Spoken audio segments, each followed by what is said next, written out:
Here's what you need, information. You need to get information. No offense, I don't even watch TV. CNN don't pay my bills, okay?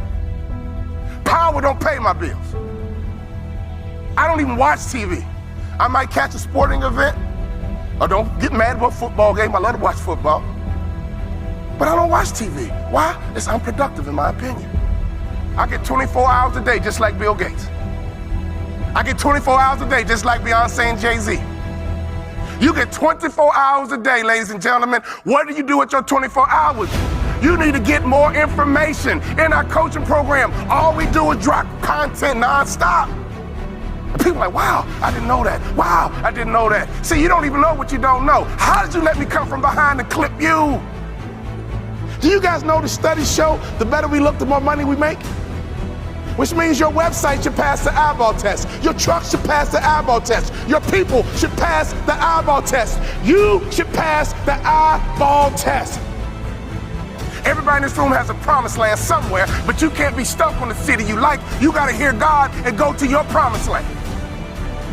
Your promised land might be Utah. Your promised land might be Minnesota. Your promised land might be Wyoming. Hear me clearly. You better use your money to get information and access, and you better be flexible because a real shark is flexible. Can we stop fronting and get real about this thing? And if I can do it, you can do it. I knew nothing about life. I knew nothing about business, but I had the right mindset, and I learned it through sports. And y'all got to hear my story so you understand. I didn't even start on my college basketball team. I came off the bench. At the University of Minnesota, I came off the bench. But in my mind, you can bring me off the bench, but I'm an NBA ball player when you get through talking. When you get through, I'm an NBA ball player. And that's why I would walk around and say, you can't check me. You can't check me. You can't check me. If I was you, I would walk around every day and say, I'm a millionaire. I'm a millionaire. I declare it right now. I'm worth millions. I'm worth millions. I will receive my salary right now, but I won't accept it as my value. So whatever you receive right now, receive it, but don't you accept it as your value. Because there's more out here for you if you change your mindset.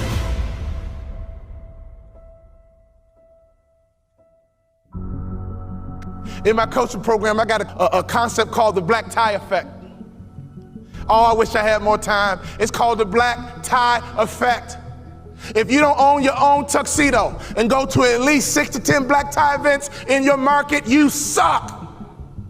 There's no better way for you to distinguish yourself as a top business leader in your area than to go to black tie events. I didn't say fundraiser. Black tie events attract the top businessmen in your area. And what happens at a black tie event? You sit at a table, and in America we ask 2 questions. What are those 2 questions? What is your name? And what do you do? What is your name? And what do you do? What would happen in your local marketplace? You became known as a philanthropist. What would happen in your local marketplace? You were known as being charitable. What would happen in your local marketplace if all the other business owners who are highly successful not only know your company, but they know you personally? Can I ask you a question? How many black tie events do you go to? When I stopped playing basketball, I had no money coming in, and all I would do is go to black tie events and be around highly successful people. And I would sit at the table. They would ask me my name. And the second question, I was waiting for it. But what do you do? Well, I'm a former NBA player, but now I'm a motivational speaker. And at those black tie events, you know, they attract not only successful business people, they attract the good guys too. See, snake business guys who only care about money, they don't go to black tie events. People who go to black tie events care about their community. People who go to black tie events make a difference in their community. Let me tell you something. I noticed right away at the black tie events, these were the successful people that I wanted to know, and I began to build leverage. I began to build a brand by building relationships with the top business people in my community because I was willing to go to black tie events. There's nothing more important you can do, business owner, than to buy you a tuxedo and go to black tie events, because everybody in the building is going to ask you your name, and they're going to ask you what you do. What would happen if your company became endeared to some charity in your community. Ladies, what better way is it to build the culture? Some of you wives, why don't you drive this? He's busy trying to make money. You drive the charity. You found an organization, and you make sure that your company is synonymous with some philanthropic area in the community. There's nothing better than changing a life. There's nothing better than blessing somebody who's less fortunate. I made a commitment of lifting the spirit of people who were trying to get to that next level. Start your business with charity. There's no better methodology than that. Never forget this, all great brands are built on passion. So before you build your brand, it's not about the color, it's not about the font. All great brands are built on passion. So can I ask you a question? What are you passionate about? See, if you're not passionate about anything, your marketing is going to be ho-hum as well. Does that make sense? You can't build a great brand without passion. Let's take a look at Nike. Phil Knight built Nike and the brand out of passion. He loves to run, and he couldn't find good running shoes. So he said, well, I'll just start a company and make some myself, because a good runner needs to have good shoes. He's built an international brand based on passion. If you want to be a millionaire, you got to think like $1 million person. You can't fake this thing. Y'all hear what I'm saying? You got to be legit in this game. You can't fake it to the NBA. You got to be able to ball out. You got to be able to hoop. You got to be legit. And in business is the same way. You got to be legit. So take your money and get some information in your head, and then take some money and get access. I got 3 kids, and this is why you got to get access, so you can make life easier for your kids. Well, ain't nobody do nothing for me. Oh, your mindset is jacked up. Ain't nobody do nothing for me, so I ain't gonna do nothing for my kids. You ain't thinking about your legacy. Right now, it's like a track meet. You're running a 4x1, 100-meter dash. 4x1, and your baton is in your hand. And let me tell you something. I want you to run as strong as you can, as fast as you can, as hard as you can, and one day you're gonna get old. One day your knees gonna buckle. And your son gonna be right behind you. Your daughter gonna be right behind you. And at a track meet, they yell, stick.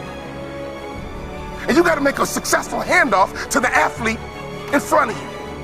And that's your son, that's your daughter. So can you do me a favor? You gotta get on that track and run, because the baton is in your hand right now. And to me, 50 grand ain't enough to live your dreams. To me, 80 grand ain't enough to live your dreams. Who's trying to live in that big house? Who's trying to live in that big car? Who's trying to retire with some real money in the bank? Ladies and gentlemen, you guys know the average American only has $1,500 in savings? You're a car accident away from going broke. Hear me closely. Don't sell product. Sell hopes and dreams. Don't sell product. Sell hopes and dreams. Don't sell product again. Sell hopes and dreams. I give myself away, and blessings come my way. In your community, be charitable. In your community, be a giver. In your community, get to know the other givers, and I promise you one thing, something's gonna happen to your heart, something's gonna happen to your culture, and the lagging indicator, something's gonna happen to your pocket.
Hello, welcome, everybody.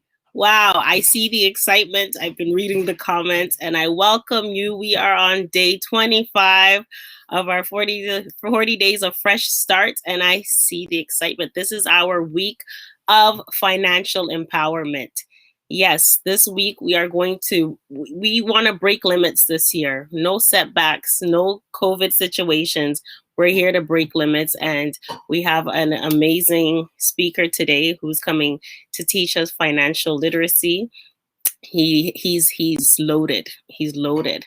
We spoke earlier today, and he's loaded. So get ready, get comfortable. Welcome you all. I have Collins Acheampon with me. Collins is a financial advisor. He's going to tell you more about what he does and how he does it and how he can help you. So welcome. Yes, Collins, join me. You can join me now. Welcome, Collins. Thank you. Collins. So we spoke earlier today, and you're coming to teach us financial literacy, mostly about how to prepare to own your own home. Yes. And I'm sure that's a lot of what most people would like to know now, especially me myself. So tell us a bit more about what you're coming to share with us. Well, like you said, today it's it's financial literacy, but I mean, there's a whole lot of things we can talk about, right? Yeah. The focus tonight is just really how we can prepare ourselves to buy a home, right? So there's going to be some bits of a little bit of as far as where we put our money and some of the efficient ways we can save. In totality, as far as managing our money wisely. And so I'll be talking a little bit about that. And then I'll dive deep into, some of the smartest way of, saving to buy a home and getting ready in general. So I'm excited. So I hope everyone is. And, at the end of the day, this is more or less informational, even though, like you said, I am a financial advisor. But this is only, really just to give people sort of, the surface, as far as getting information, right? And so I hope this is going to be informational, and I hope people can learn something from it, and hopefully it will be a good start, on where people are and where they want to go as far as, planning to buy a house for themselves and I guess for their families. So I'm excited and I'm ready to go. I'm so excited, and I see so much excitement in our comments. Wow, people are ready to receive today. Someone said multiple homes in 2021. I hear that. All right, so without further ado, Collins, take it over. Thank you, Naomi. So I'm going to start by sharing my screen, if we can get that going, and I'll just...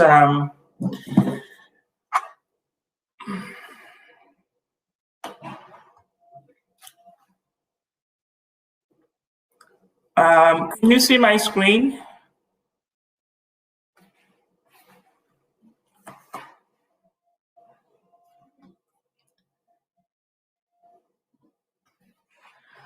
All right, so we're going to start. I'm going to share a little bit about myself. So, one of the things about me, about what I do, really, it comes down to, I remember when I was, I worked for this company called Faith Life. And I remember in my interview with my manager, we talked a lot about, what is it that makes me, or will make me, sort of different from other people. And we kind of clue down on the fact that what we do really, it's a calling, right? There's a difference between a career and a calling. For us, what we do, that makes me different from most advisors, the fact that for me, it's like, I see it as serving the Lord. And so my passion comes from helping people. I've done that, all my life, and I'm excited to be, doing this. So my team, a couple of weeks ago, I was reading, and Jesus said something where, John 10:15, where he said, basically that, he laid his life for us. And I kind of thought about it. I'm like, man, this is really impactful. Like Jesus laid his life for me. So what does it really mean, for me as a disciple, as a Christ follower? And so that's where, I thought it kind of fit into who I am. And I say, you know what, this is going to be my team verse now, moving on. So I am married with 3 kids. I live in the Niagara region. I go to Harvest Bible Niagara. It's in St. Catharines. And like I said, I love, working, helping people. I volunteer for, Compassion Canada, which is very close to my heart. More like Well Vision. We help kids, to disciple, to know Christ. Promise Keepers is a men's ministry. So what Promise Keepers does, we support men's ministry in different churches across the country. And then, of course, Impact Center Canada, Reverend Obi, a very good friend of mine. We just reconnected a few months ago, and we're looking forward to how we can continue to be an impact in the community. And of course, many other more. My hobbies is really reading. I love to read, although I have not been able to read a lot the past few days. But reading is a hobby for me. The more you read, the more you learn, the more you know, right? So it's one of those things about me. So I'm just gonna quickly move forward. So I know some of you may be asking, what is really a financial advisor? What does a financial advisor really do, right? Like I said earlier, for me, it's not a job, it's not a career, it's a passion. It's helping people. So I work with families and small businesses. We help families with financial plan. We help families save for emergencies. One of the reasons why a lot of people have debt, or let's just say a lot of people have bad debt, is because people don't plan for emergencies. So what we tend to have is that people really are always dipping into their credit cards, or they have to get a loan, to survive, right? And so we help people with some of those things. And again, we help people to save for properties, like buying a house or whatever. We help people save for their kids' education, right? Retirement, to start a business. We also help people, to pay down their debts faster. There's always a way to do something, but there's a better way. There's a smart way. We help people save on their taxes. We show people how they can save on taxes, especially for families with high income. We show them some of the different, strategies they can use now and then for the future. We help families plan to pass on wealth to their children, grandchildren, charity. And again, we guide, and help people to give back, right? One of the things I said, Faith Life, it's a faith-based organization. And so our goal is to help people live wisely with their money, and also to be generous, right? Giving back. So that's what we do. And so these things are, a lot. It seems like a lot, but this is what I do. So we're just going to jump right in. So our agenda today is going to be very simple. These are some of the things we're going to look to help us through this workshop. So I'm going to be talking about the process that one can follow to really prepare themselves to buy a home.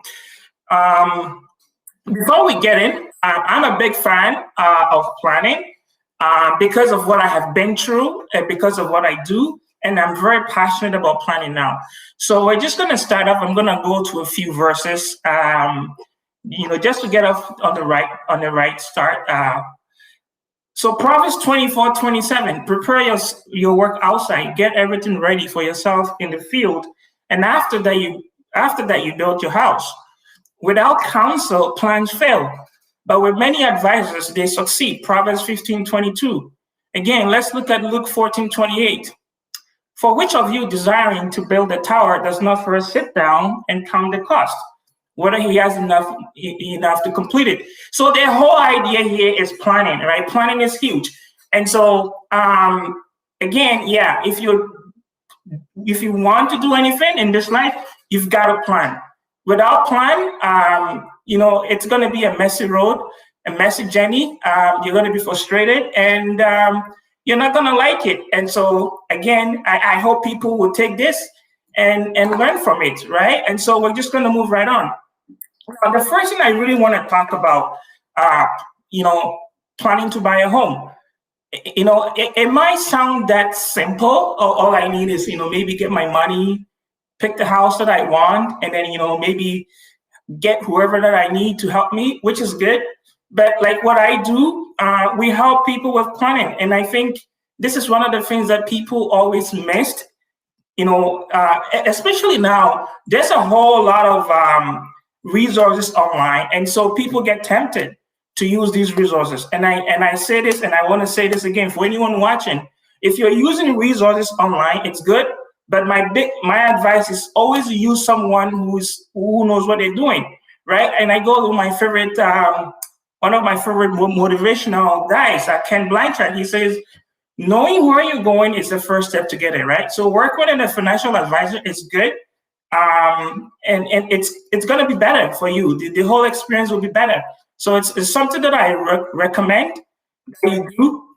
Now, again, all the things that I talked about, like, so for our topic today, buying a home, one of the things we're going to look at is where you are right now. We're going to help how you can increase your savings and decrease your expenses, right?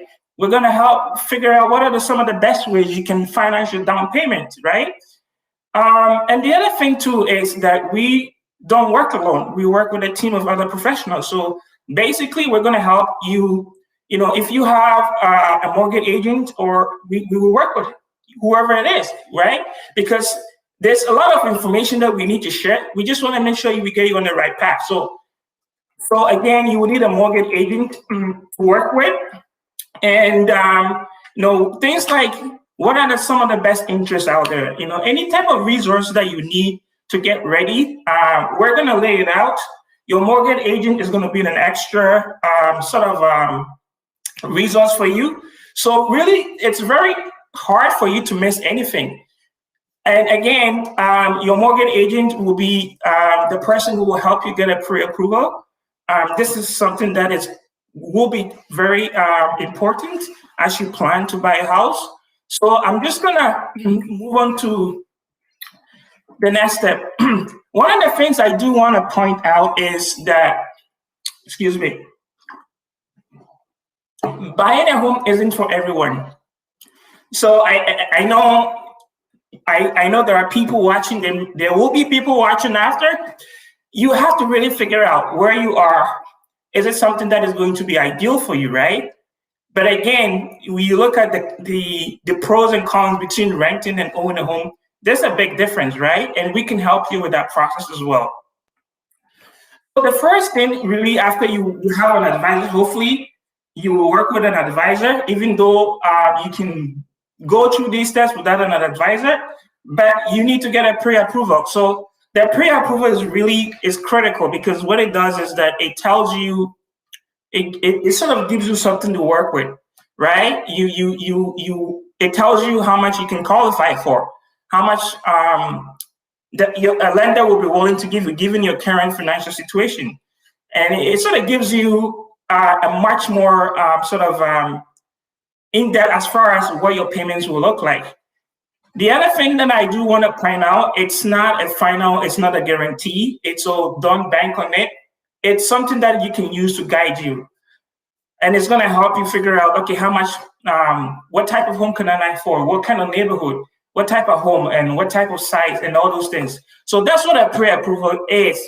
It's not a guarantee that, let's say you get pre-approved for $300,000. It doesn't mean that you're going to get $300,000 when you're ready to apply for the mortgage. But again, this is one of the things we can help you sort of figure out. And again, once you have your pre-approval, you need to work with a real estate agent. And I do want to point out here, if you're buying a resale, a house that is already there, that you're buying it off of someone, you will need a real estate agent. They are the ones who will, get you do the viewing and figure out whether or not you like it.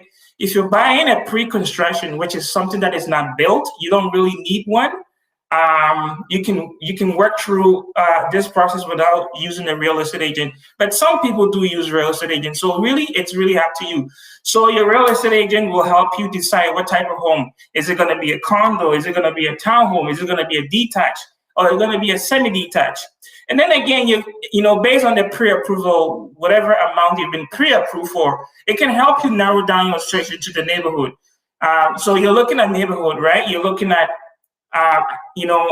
as a family, you want to look at, or even if you don't have a family yet, you want to think about how is this going to impact my family in the future? Distance to work, school for my kids, community centers, where kids can access programs, clinics, and major grocery stores, right? You want to make sure all those things are there. And of course, you want to decide on the town or the city that you want to buy the house. So it's really important your real estate agent will help you with this process as well.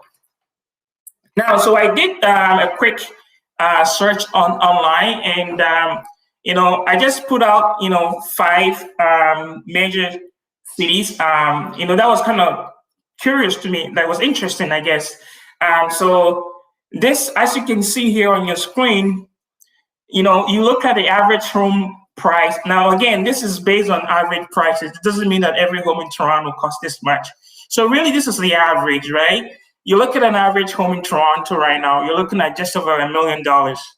And this is from June 2020. So you look at the change from 2019, that's like 12%, right? Obviously, I don't know where the figures are right now. They don't have it yet. But you look at Oakville, just over 1.2 million, right? Again, this is an average home price, and that went up 17%. Now, these are things we can help you, because if this tells us that home prices are going up a lot in Oakville or in Toronto, it just gives us an idea, because if you have a timeline to buy a house like in a year, it really helps you once you're narrowing down your city or your town. And again, you look at home prices in Brampton, just over 800,000, right? Went up 10% the year before. Now, this was very interesting. Thunder Bay. I'm not sure how many of you know where Thunder Bay is. It's in Ontario. I looked on Google Map. It's literally 17 hours from the Toronto area. So, hey, if you 260,000, you can get a nice, good-looking size home for your family. But again, it's out of nowhere, right? But it just gives you an idea how home prices are, right? And then I know people have been moving into the north of Toronto, the Barrie area. You're looking at just over 500,000. But you look at the house, the change, like you see, Barrie went up 14%. So that means that there are more people buying homes there, and so as some of you may know, when there's more demand, right, prices go up because there's demand, right? So people can make more profit and whatnot. Now, next thing we will help you really is credit. Now, credit is the single most important factor that will determine your mortgage payments. How it will look like, we're talking about interest rate. Now, when I work with people, the goal is to increase their credit score. It doesn't matter where you are, how good or bad it is. The plan is to always increase your credit score regardless of where you stand. It doesn't matter where you stand, because you can always improve on your credit score. I'm going to do an illustration down down this, and then I'm going to show you guys how critical credit can be. So credit is huge, right? One of the there are like 5 major components when we talk about credit, and I'm just going to hover around because we're talking about homes. I'm just going to talk about the 2 that really impact what lenders really look at, which is character and capacity. Now, the first one is character. This is huge. This is huge. This is where credit score falls. Most of us know what credit score. I'm sure most of you on the line know what your credit score is. And so, this is from Equifax. Equifax is the number 1 credit agency most lenders use. And so, anywhere between 713 to 740 is good. But again, like I said, you want to always increase your credit score. Now, I do want to point out that your credit score is not really what it is. And this is really complicated, right? And again, there is not enough time for us to go down this for me to really explain what this really means. So, for instance, if you check your credit score today and you check it tomorrow, there's a big chance that there could be a difference. Now, the way lenders check our credit, or the process they use, is very different from what we see. So your credit is not really what it is. It's really when they pull your credit and the mechanism that they sort of use. So it's really important that you do not rely on this. But again, it's a good indicator of where you are. Now, I want to spend some time on credit score. when we talk about character, this is what most lenders really spend their time on. About 35% of it is your payment history. How often you're paying your bills on time. Again, another 30% goes to amounts owed. How much do you owe in debt, right? Are you getting new credit? Length of history, they look at all of that. What types of credits are you using? All these things go into how lenders really determine what your credit score is. Again, this is something that we can work with you and help you around some of these things. Now, in Canada right now, I would say let's focus on Ontario. Lenders really will use what we call either your gross domestic services when they're calculating your credit, or when they're trying to determine how much mortgage they should approve you for. And this is one of the biggest areas, like I didn't even know a few years ago, and it was a big surprise for me. And my family went through hell, because one of the things they do is that there is a certain percentage. The Canadian Housing Mortgage Corporation, there's something called gross domestic services, that they use a totality of, they try to anticipate how much payments you will make against how much your money is or your income is. And so what happens is that they have a certain percentage where they make sure you do not go over. Now, if you go over this, there's a lot of remedies for this. Either you want to postpone when you want to buy the home to repair your credit, or to bring down your debt. And then again, this is some of the things that we work with. This is where lenders will test your capacity to pay all of these before approving you for a mortgage. And so it's really important, for instance, when we talk about total debt services, we look at your car payments. Some of you may be making spousal payments. I hope no one right now on the line is, but student loans, so they will look at every single loan that you have. Some of you might have done a co-signing for someone in the past. They will look at all of that. And again, the totality of this should not exceed, right now it's sitting at 42%. So again, this is more complicated as you think, but we can make it very easy for you as far as working on your credit. Now we go into down payment. You have your pre-approval. Let's say you are approved for $350,000. Now the question is, where do you get your income from? Assuming that the time horizon for your plan to buy a home, we can work with you and figure out what's the best way. Do you have any money saved? How much do you have saved, and all that? So really your income, how much you are earning. If you have any money saved already, we can look at that. And then again, sometimes you might get some money from your family to give it to you as a gift to help you boost your down payment. If you're doing this, you will need a letter from whoever's giving you that. It has to be a family member that is not alone. One of the things is people who are buying pre-construction have a lot of time. So let's say you're buying a house that's not going to be ready in a year or two.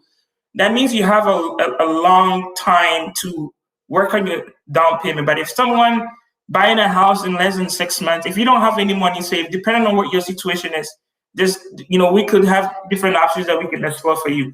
Again, you want to aim at putting down 20%, right? 20% seems huge. It might be for some people, and for some people it not be a problem, but majority of people, 20% is a lot of money. And I'll show you why. Your personal savings. If you're saving in less than 5 years, I will recommend like a TFSA. But again, it depends on your situation. So I'm not really saying that's what you need to use, but it's something that I want to throw it out there. So there are other ways you can prepare to get your down payment ready. If you're buying a home for the first time in Canada, there's a lot of programs. One of them is the first time home buyer incentive, where now the government has a program where they can own a portion of your equity. In other words, the government will give you a certain percentage towards that. So there are multiple help for you. Now, I want to really zero on RSPs, because one of the programs the government has is called the Home Buyers Plan, which many people have taken advantage. I have taken advantage in the past. So this allows you to take money from your RSPs into your to your down payment. Now you do have 15 years to pay it back, but again, we can help you figure all of that out. Again, if you're in a lower tax bracket, most likely you're probably not using RSPs, you're using a TFSA. But again, an RSP gives you a dollar for dollar contribution into your RSP. What it does is it reduces your taxable income and it provides a tax credit. And I'm going to show you how that works. So I came up with a scenario. Let's look at the first one. So we have two individuals. They're both making just over $52,000. Now, one person decided not to put any money into their RSP for whatever reason. That's up to them. So as we can see, they made no tax savings. There was no tax credit for them. Now, the other person here who make the same amount of money decided to put $3,600 a year into their RSP, which is like, I think, $300 a month. And we can see here, this person saved just over $1,000 on their taxes for that year. And again, because when you put money into your RSPs, it brings down your income a little bit, which means you pay a little bit of taxes. Again, there's a tax credit based on your marginal tax ratio. And that will be different from everyone, depending on where your income is. So when I did this, again, this is not real. I made these numbers up because I wanted people to see the benefits of using the RSPs. So you will see here, $970 was a tax refund based on your marginal tax ratio on a yearly basis. So if this person did this, I was working with this client, I'm saying, hey, this person, I can only put $300 a month into my RSPs. Okay, fine. We can work with it. Let's see how that can go. So we give ourselves 5 years. Let's say this person is like, I don't know, 25 years old, just came out of college, whatever, first job, making a decent income. So we come out with a plan in 5 years. Let's see where we can get to. So we do this. We set up an RSPs, we do this. And what we can do here is that this person every year puts $3,600 into their RSPs.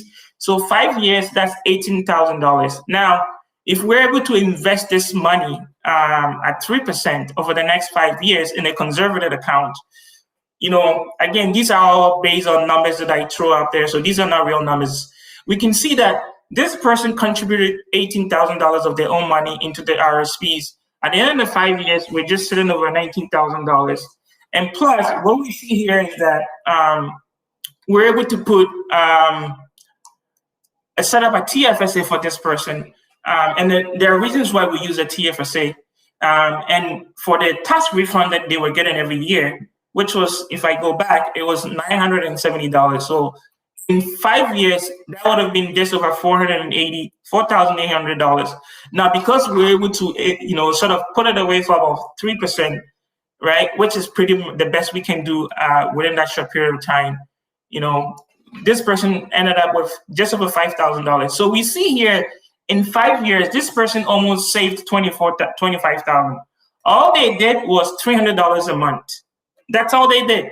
$300 a month into their tax refund. They get that money into their IRS, and because the government allows you to pull up to $35,000, this person can actually pull this money. Now, assuming that there are two people, that means two people could have easily saved close to $50,000 in 5 years. So this is some of the things we can do. Now, another way you can use, there's something called RSP loans. It's another strategy. It's really there for people who are late on their retirement savings to catch up. So some of the banks, most institutions, they offer this loan, and you can get this loan. You can borrow up to $50,000. Ideally, it's supposed to help you catch up on your retirement. So let's say you're like 45 years old and you have no money saved for retirement. You can borrow money and put it into your RSPs, and then you can pay off that money. And because the interest rates are so low, it's even lower than a secure line of credit. So it's really recommended. But again, the idea is the same. We want to generate a tax refund, right? And we want to use the home buyer's plan to help you buy the home. We were going to make sure this is not going to impede your cash flow. If we're going to see if you're not taking on more debt. So this might not work for everybody, but it's certainly something that is there. So I love numbers because the numbers help me see. So we're going to look at two families. They decided to buy a home. They got pre-approved for $350,000. So we're going to look at, they decided to put 5% down, which is $17,500. Now, because they're putting less than 20%, remember I said try to put 20%. If you're buying a home and you're not putting down 20% in Canada, it comes with a cost. You're gonna pay Canadian Housing Mortgage Corporation and insurance, right? Just so because if you default on it, it helps you offset some of the costs. Now, because they were not able to put 5%, now they have only $4,200 saved for their equity at the beginning. So now their mortgage is really $345,000. So we assume they get 1.99 interest rate, fixed rate for 5 years. And when you crunch the numbers, it comes out to just over $1,400. And this is on base monthly. Now, when we look at on the other side with the other family, because they didn't have a good credit, they couldn't get 1.9. They got 2.99. So you look at the payments, which is where I have the interest rate. This family will be paying $1,400. This one will be paying $1,600. You're looking about just over $200. And then you're going to be like, well, that's not a big deal. But when we look at over 5 years, this family has spent over $88,000, right? Because they had a better credit rate, mortgage interest. And we see the difference. Family B ended up, for the same house, the same amount of payment, but because they were paying more because of their interest rate, because of their credit, they end up paying more, right, into the home. So this one spends only $51,000. Family one spends only $51,000 into the principal. Family A spends $57,000, which means they're gonna have more paid towards their mortgage. So unless family B does something to catch up and bring up their credit, they're gonna keep paying more into their interest. So we see this one paid after 5 years. Family A paid only $31,000 in interest, while family B pays $48,000. So that's huge, right? And their total equity after 5 years is really, family A has more money in their equity, which is $61,000, and family B has less money. So we see the difference, 1% in interest rate can be, and that's all that can be fixed, right? With your credit score. Again, we're gonna look at one more. So we see two families again buying the same type of home, but this time around, family A is putting 5%, family B is putting 20%. So right off the top, family B doesn't have to pay any insurance on their mortgage. Now family A has to, because they only put 5%. As we can see, family B already has $100,000 saved, or equity saved for the home that they bought. So we can see, as we crunch the numbers, they're gonna need a mortgage. Family B is gonna need a mortgage for only $400,000, while family A will need a mortgage for $495,000. So when I crunch the numbers again, at the end of the month, family A will pay $2,000 for the same home. The same home. Now we see the difference that a down payment can have. Family B is paying less. At the end of the 5 years, family B spends just over $100,000, right, in their total payments, and family B spends almost $25,000 more. So we can see after 5 years, family B has more saved, more money, more equity, right? They have over $160,000, and family A has just over 86,000. And then, so these things are huge. When you don't work the numbers, and you cannot, this is something that we can help people see. Okay, sometimes this is the best way we can motivate people. Like, do you really want to pay, all that money into interest? Because if you put more money, one of the things that you realize is an investment, right? You're saving, you're putting that money away. That money is yours, right? That money is secured. Now we're going to look at closing costs. Closing costs comes, it doesn't matter whether it's a resale or pre-construction. The rule of thumb, put away about 5 to 10% of the purchase price.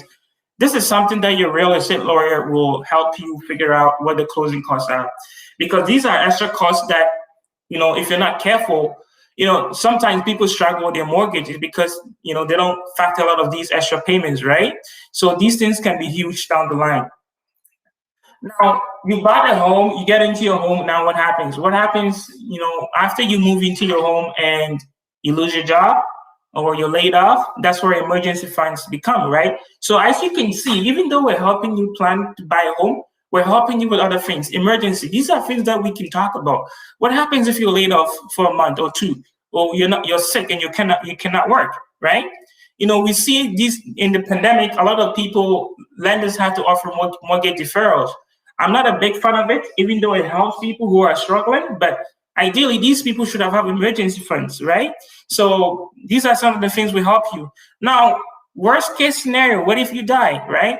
This is where life insurance becomes a powerful tool. Now, when you buy a home, you're gonna be asked to get an insurance to cover your mortgage. A lot of the lenders will offer you what they call their version of mortgage insurance, and we want to look at how it stacks with life insurance, because life insurance is a better tool. I don't have a lot of time, so I'm not going to go over all of this. But one of the things about life insurance is that, I highlighted in the yellow here. When you're refinancing, let's say you have a 5-year fixed mortgage and you're refinancing and you decide you got better rates and you want to move to another lender, you don't have to worry about your life insurance. If you have a mortgage insurance with a bank or any lender, it's hard, right? They might terminate it. So that's a problem, right? And it is a problem. One of the biggest things is that you own the policy, right? Which is the first one. You have life insurance, you don't have to worry, you own the policy. But if you buy a mortgage insurance, the bank or the lender owns that policy. So you don't own it. And another thing is beneficiaries. You can name beneficiaries for your life insurance, right? If something happens to you, God forbid, you become a premature angel, the proceeds go to who your beneficiaries are. But if it's a mortgage insurance, it's a whole different ball game. It goes to the bank or wherever. They use that money to pay off the mortgage, and you get nothing. You get nothing. So basically, whatever your equity is at that point is what you get. So real estate, we're talking about buying a home. There may be people on the line who are listening or who may listen later on who have homes already. You can use your asset as a tool to, finance another home or multiple homes, depending on how much money you have. Another way is you can always use your equity or your home as a collateral to get a secure line of credit, which will get you more money to buy other properties. So again, this is also huge. I'm not going to go so much into it, but these are things that we can help you as well. Some people might be in a position that they can afford another home as a form of investment, and we can help you plan as well. Now, I want to quickly go over this. Some of these things are important. If you're applying for a mortgage, make sure that you have a full-time employment. Don't switch between jobs. They're going to ask you for a notice of assessment, which is something you already have. Employment letter, pay stubs. Make sure you're not moving money out of your account for more than 90 days before you apply for the mortgage. They will give you, they'll give you hell. They will pull your credit. They'll go as far as 2 years. But make sure you're not moving money. You're not moving, even cell phone. Don't switch your cell phone. Don't cancel credit card, right? If you paid off a credit card, just leave it open. Just make it open, use it to make one payment, because it takes about 90 days before it gets reported, right? And that might not show. Again, your real estate lawyer will help you with all these documents that you need, to get ready to apply for the mortgage. A few tips that I want to share, pay your bills on time. Nobody here on this line haven't heard that before, but how many people really do it, right? Pay off your debts, right? Make sure that you're not getting NSFs. NSFs will show up on your credit history. Keep your credit balance below the limit, right? Apply for credits. Don't apply for credit if you don't need it. At least 90 days before you apply for a mortgage. Check your credit score. Save on a monthly basis. Use a spending plan. Again, I put it out here. Stop if you make sure you buy a home before you switch a job, right? It's gonna show up on your credit. It shows it's this person, someone we can rely on. Do not cancel credit cards, right? So the last thing I want to say is, again, I love quotes. A man who does not plan ahead will find trouble at his door. Confucius. And C.S. Lewis says that you can't go back and change the beginning, but you can start where you are right now and change the ending. So it doesn't matter where you are. There's always something that, everyone has a unique situation. As long as you're really willing to work and make changes to your lifestyle, with your spending and all that, we can help you. There's always something that we can do. So yeah, I finished and I will stop here. And I don't know if there are any questions coming through, but again, that's my contact, my phone number. I really ran through. I gave myself 45 minutes, so I hope I did not rush through. But again, I go back to the beginning. You need to work with someone who can help you. Don't rely on all these online tools. They're good. They're only there as good as it gets. They're only there for your guide. Work with someone who knows the language, someone who can really help you. And it doesn't cost you any money. It costs is your time, your commitment, right, to make changes. And so you can reach out to me. If you don't like how I look, you don't like how I talk, if you know someone else, it's all good. But work with someone. There are over 10,000 financial advisors in Canada. I don't know how many there are in Ontario, but I'm definitely not the only one. But if you want to work with me, you want to see how we can help you, absolutely reach out and we'll see what we can do for you. So I'll stop here, and if there are any questions, I'll take them. Wow. Thank you so much, Collins. Wow. I've been enlightened. I came here thinking I'm on the right track, but clearly not. I've learned a lot, and I'm sure many others have learned a lot. Wow. And I'm glad that you touched especially on credit, because I have a few questions myself. But first, let me thank you. Thank you. Wow. Very enlightening. So, in terms of credit, so I know Equifax is one of the most popular ones. What about something like Credit Karma? Because that's what I've been looking at, because it's free. Yeah. Is it true also that when you use those apps, every time you go and look, it also goes against your credit? Is that also true? Well, what I can say with that is, like I said, it's a guide, right? I wouldn't use Credit Karma. It's good because what Credit Karma does is they sell your information to Equifax or TransUnion. That's what they do. That's why it's free, because they are providing. It's legal. It's not illegal. It's legal. They have that legal balance to do that. But I would recommend Equifax. Their basic plan is like $20 a month. I mean, you can also get a free report from Equifax. It takes some time. They will get you a free report. But again, one of the things, I use Equifax myself, and one of the advantages is that every time something happens, you can set up alerts. So when something happens, they send it to your email. Right. And then you can, okay, did this happen? Because like something happened with my credit, I don't even know. There's an address showing up on my credit history, and I have no idea. I've never lifted that address. So we have identity theft. So things can happen, but if you don't have some of these services, you wouldn't know. Right. But again, anything that is free, that is offering a credit, don't even worry about it. I wouldn't use it, because even with Equifax, if you check out your score and you say 650, it's good. But really, your lender might pull up your credit and it's showing 580. You're like, what happened? Because your lender uses a different mechanism. What Equifax gives us is a guide. So that's why we always want to aim high. We want to get you as far as we can, depending on how much time you have to work with, right? Mm-hmm. So credit is critical. Like I showed you in those examples, you can see the difference over time.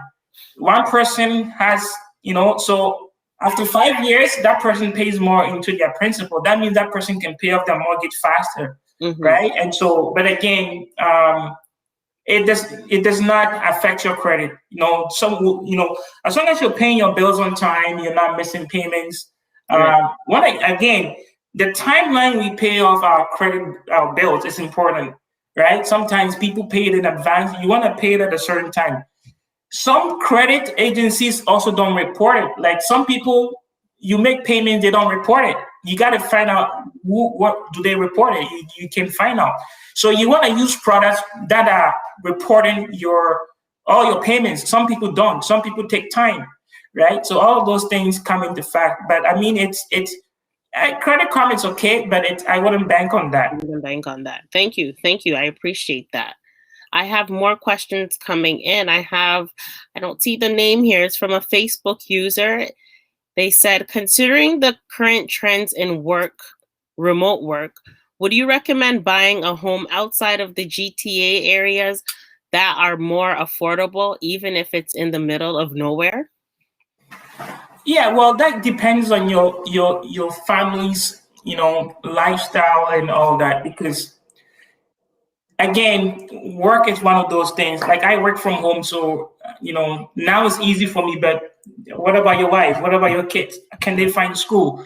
All of those things will become important, right? So yeah, you want to go outside. A lot of people go outside, but if you're going outside and your family life is affected, right, then there's really no point.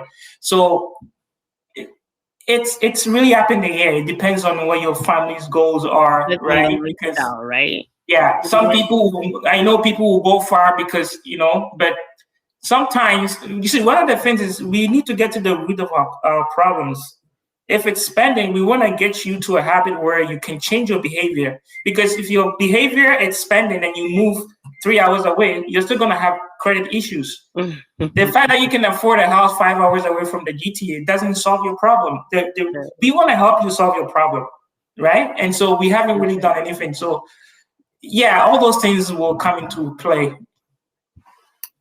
I like that. I like that. So you got to be the solution to your problem first, right? Yeah, absolutely. Okay. Because and again, it's so many things. You can choose to buy a home in the GTA. You can choose to buy a small home, maybe because of your job or your whatever. Some of the things that are important to your family, your church, and all those things. But ideally, if you wanna move away just so you can afford a bigger house and you have issues with credit, that's not going to help, right? Like I wouldn't recommend that if so we want to get to the bottom of the issue, right? Right, of course. Of course. Going back to the credit, I have another question here from another Facebook user. From Jennifer Kotoka. So she's asked for you to please explain soft and hard credit checks. So there are some types of loan applications. Some types of applications are called soft and so if you apply for certain type of loans, it will show up in your credit history. It will put you down. It will drop your points down more. So I'm not gonna get into that details, but I mean, the only thing I can say is that if you are working with someone one-on-one, they can help you. Again, some of this information too, I can help people go online and look for it. But I don't want to get into the specifics because, again, I don't know what exactly people are asking for. And so we don't want to I want to make sure I'm not giving the wrong information that people can say, oh, he said that this is this and that is that. Right. But again, all you're doing is that you're not applying for too many credits at the same time. That's a sure thing. You don't want to do that. Now, again, you have 90 days. 90 days is the window because sometimes it takes 4 months, 120 days before something good shows up on your credit. Right. But if you do anything bad, it affects your credit right away. But if you do something good, it takes up to 4 months. So people have to understand that, just because you started paying your bills on time for the past 2 months, you're good. No. It takes time. It's not going to do anything. It's going to take a long time. I hear it at least 6 months. Yeah, because when the lender, you got to think about it this way. When a lender has your application in front of them, they're going to be like, okay, how is it that this guy has a bad credit and then the last 2 months they have a good credit, right? That make it make sense, they right? monitor you for a certain amount of time first because it doesn't really tell much about you. That's why they go back 2 years. But in the present, anything bad you do affects your credit, but anything good takes time. It's just the way it is. We can't control it, right? It's the way the system is. I see. No grace at all. No grace. Okay. I have another question from Jennifer Kutuka, again with credits. Is it true while disputing something on your credit report, your score temporarily increases during that time? No, that's not true. No. Again, the only thing that increases your credit score, the big ones, paying your bills on time, Time. not missing Okay. payments. I always tell people, if your bill is due on the 15th of the month, just just try and pay it a week ahead, right? Sometimes people forget and then they pay the day before, Mm-hmm. and they might take an extra day typically it takes about 2 business days. And so when it shows up on the 16th, that's late, even though you paid the day before. So Mm. that's going to go against you, right? And so you want to do that. It's with credit cards, right? Some people have the habit of knowing that, okay, I have to pay more than the minimum. It's really important. We can work out the numbers because sometimes when you're paying more than the minimum payment, it depends on how you're paying it. So really, it depends on what type of credit you're using, what type of credit card, or what type of loan, whatever it is. But when it comes to credit, make your payments on time and you're good. Make your payments on time. Don't apply for too many loans at the same time. Don't be switching phone numbers. Don't be switching jobs. 2 years before, if you know you're going to buy a house in the next 2 years, don't move. Don't switch your phone number. Don't apply for too many credit. Make sure your bank a statement or wherever you keep your money, there's not enough movement going back and forth because Right. they're just gonna track. Okay, They want where to this see money comes from. consistency, right? Yeah. So you want to do that. So even like you can use for instance, you can use a TFSA. We can set up a TFSA. Okay, this is what I want to use for my down payment. I want to have this account just for my bills, and I want to have a separate account just for myself. We can try and separate those things, right? Just so there's not too much money going back and forth. Okay, thank you. And I have another question from a Facebook user. They're asking, would you recommend waiting to put 20% down so that you end up saving over the long term instead of putting 5% down and buying early? Again, the ideal sort of rule of thumb is to put 20% down. Mm-hmm. The biggest, I guess, in this situation will be where you are.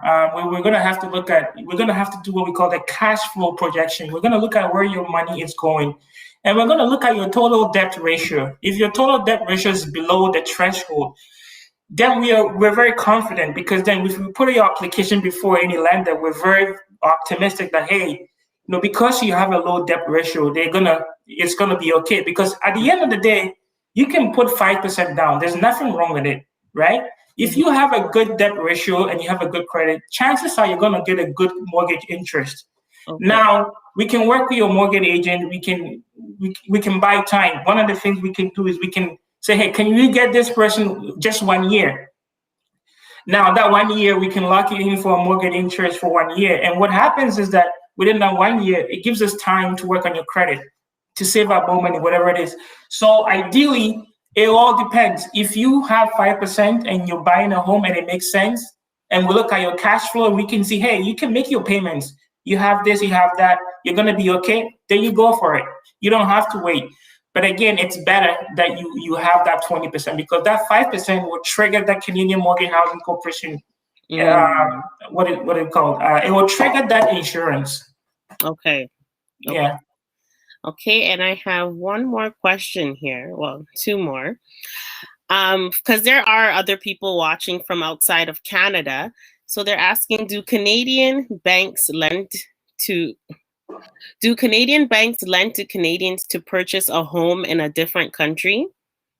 For example, United States. I'm sure there are products like that if you qualify. So again, you must have a really good credit. You must have some sort of a collateral to use as against the loan. And there are people who live in Canada who have homes in the US. So I would assume, obviously, I don't think they all use their own money to buy the home. You can definitely do that, but you must have a really good credit. You must have a lot of money saved. You must have collateral. And again, all those things will come into play because there are people who have homes. Some people live here in the summer and then in the winter they're in Florida or whatever. Right. There are people like that, right? So yeah. Right. Okay, last question.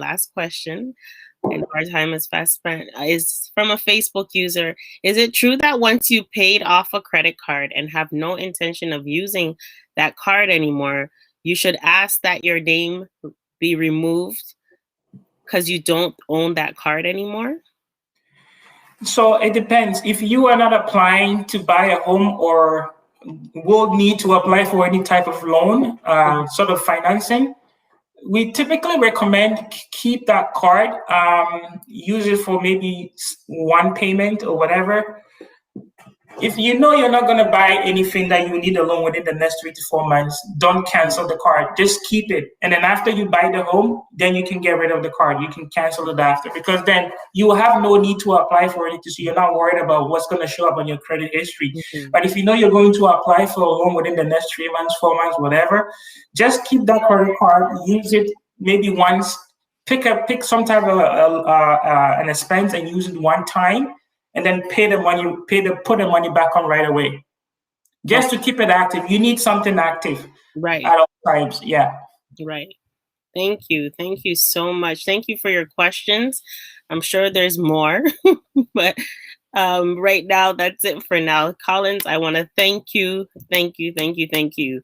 Wow. This morning we were on our prayer line talking about, Pastor taught us where we were talking about being solutions to the problems that we come across. And thank you for touching on that. So this is just more confirmation, but definitely I'm more enlightened, and I'm sure many of us are. I've learned a lot from you. Thank you, Collins. And most of all, I thank the man of God, Pastor Obi, for gracing us with Collins Acheampon. So Collins, you can leave your information on the screen if anyone would like to get in touch with you.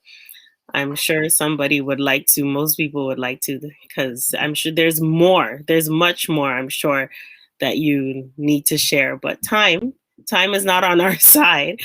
But I thank you so much. Thank you so much. And thank you all for joining us. We will be meeting again tomorrow morning. For our morning prayers. We are continuing this week with financial empowerment. Join us 6:30 a.m. on our Zoom line. So for those of you who would like Colin's number, I will read it out for you if you're ready to have a pen and paper to write it down. It is 416-409-8178. I'll repeat it. It's 416-409-8178. His name is Collins Acheampon. Okay? Or if you can reach out to myself on Facebook, on WhatsApp, and I can give you that information because he's loaded. I spoke to him earlier today. There's plenty more. There's plenty more that we think we know, but we have no idea. Okay? So thank you all once again, and we will meet again on Friday. We'll see you all again. It's impact time.